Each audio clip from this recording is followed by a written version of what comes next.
বন্ধু-বান্ধৱীসকল, আজিৰ ভিডিঅ'ত আমি আৰম্ভ কৰিম নতুন এটা MCQ সিৰিজ আৰু আজিৰ MCQ সিৰিজত আমি আলোচনা কৰিম অসমৰ বিভিন্ন ক্ষেত্ৰত প্ৰথমজন অসমীয়া কোন আছিল সেই বিষয়ে আমি আলোচনা কৰিম। গতিকে আপোনালোকে মনোযোগ সহকাৰে ভিডিঅ'টো চাব।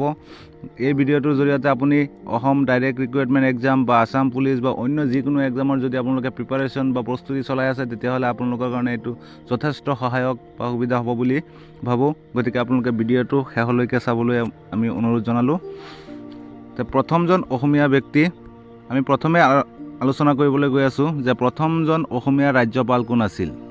অৰ্থাৎ প্ৰথমজন অসমীয়া ৰাজ্যপাল আছিল বিষ্ণুৰাম মেধি। অৰ্থাৎ তামিলনাডুৰ ৰাজ্যপাল হৈছিল 8 জানুৱাৰী 1957 চনৰ পৰা 4 এপ্ৰিল 1964 চন পৰ্যন্ত তেওঁ তামিলনাডুৰ ৰাজ্যপাল আছিল আৰু তেওঁ আছিল প্ৰথমজন